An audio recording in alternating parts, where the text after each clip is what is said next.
नमस्कार दर्शकों, दिल्ली दिल से मैं आपका स्वागत है। मैं रिपोर्टर अजय शर्मा।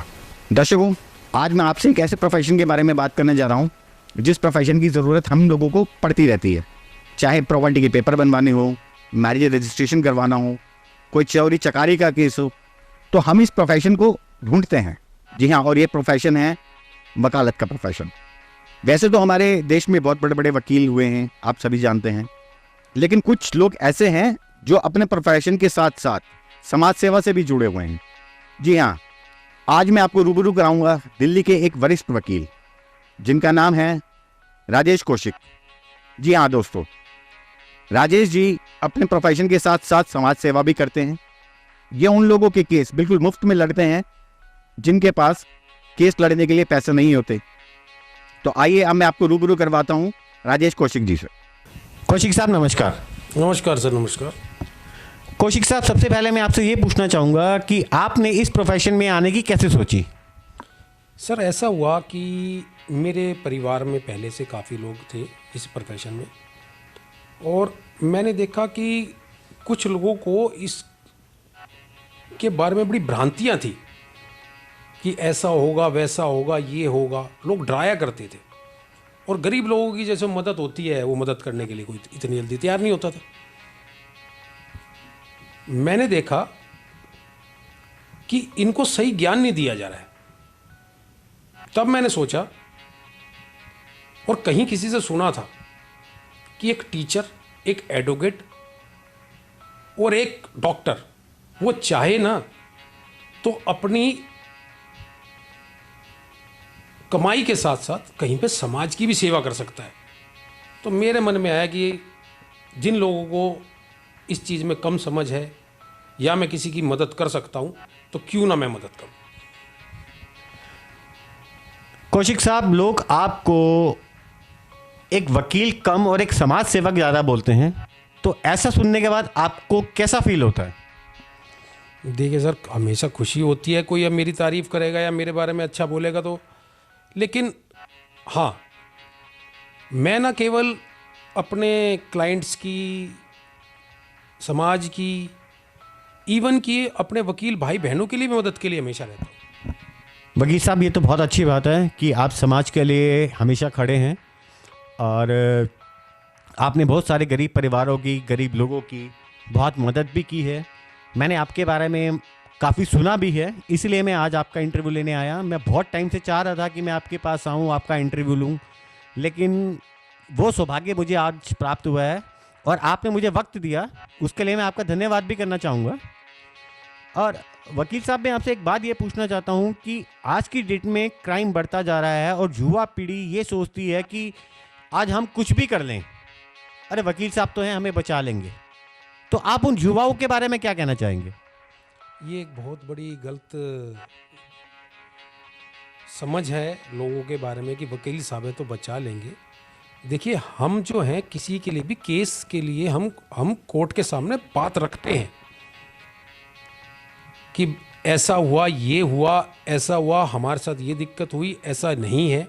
लेकिन कोर्ट देखता है बात को, एक्चुअल फैक्ट कोर्ट देखता है कि हमारे कहने से कोई कोर्ट छोड़ता नहीं है, कोई भी कोर्ट बेल नहीं देता है।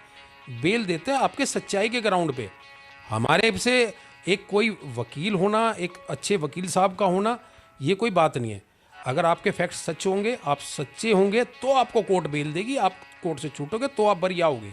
आप ये सोचो किसी का वकील हो जाने से, किसी के परिवार में वकील हो जाने से आप इस तरह की चीज़ों से दूर रहोगे कि आपको यह बचा लेगा, नहीं। कानून सबके लिए बराबर है। जी, बहुत बढ़िया। मैं आपसे एक क्वेश्चन और करना चाहूँगा कि जिस हिसाब से इस मार्केट में, इस समाज में आपका नाम है, लोग आपको पसंद करते हैं, लोग मतलब कुछ लोग तो आपको पूजने भी मानते हैं, कभी आपने नहीं सोचा कि आप कभी राजनीति में आए? राजनीति में आके करना क्या है? सेवा करनी होती है। आप सेवा किसी भी रूप में कर सकते हैं। मंदिर में जाके आप प्रसाद चढ़ाइए, मंदिर की पूजा कीजिए, लोगों का ध्यान रखिए। अब राजनीति एक अलग चीज़ है। हम लोग राजनीति के लिए बने नहीं हुए, हम तो सेवा के लिए बने। सेवा कहीं भी कर सकते हो आप, सेवा तो आप कहीं भी कर सकते हैं। आपके विचारों से लगता है कि जो आपके परिवार की परवरिश रही है वो बहुत ही बेहतरीन रही है, नहीं तो आज के ज़माने में जहाँ पे लोग सिर्फ पैसे के कमाने के लिए सोचते हैं, आप गरीबों की मदद भी करते हैं और आपके ऐसे उच्च विचार हैं, तो मैं ये सोचता हूँ कि कभी फ्यूचर में अगर आपको कोई चांस मिले किसी राजनीति में आने का, तो आप क्या आना चाहेंगे? मैं माफ़ी चाहूँगा। मैं सिर्फ सेवा करना जानता हूँ, सेवा करूँगा। और मैं नहीं हूँ, मेरे बहुत सारे अधिकता भाई हैं, लॉयर्स हैं, जो बहुत अच्छी मदद करते हैं, लोगों की सेवा भाव करते हैं। हमारा प्रोफेशन एक बहुत उच्च श्रेणी का प्रोफेशन है और मैं गर्व करता हूँ कि मैं इस प्रोफेशन से आता हूँ। वकील साहब, मैं आपसे एक छोटी सी गुजारिश करना चाहूँगा कि हमारे देश की जेलों में बहुत सारे ऐसे मुजरिम हैं जिनके जुर्म तो कुछ भी नहीं है, लेकिन उनके पास पैसे के अभाव से या उनके पास कोई ऐसा वकील नहीं पहुंच पाया या कोई भी ऐसा कारण हो कि वो लोग जेल में चले गए, तो मैं आपसे गुजारिश करता हूं कि कुछ ऐसे लोगों को आप ढूंढें और जल्द से जल्द उनको जेल से बाहर निकालें। मुझे जिनके भी बारे में पता चलता है और कभी भी पता चला है और मुझे कोर्ट रूम के बाहर मिल गए हैं, किसी अधिवक्ता ने बताया, किसी क्लर्क ने बताया या किसी के थ्रू मेरे पास कॉल आई, तो मैंने उनकी मदद की है।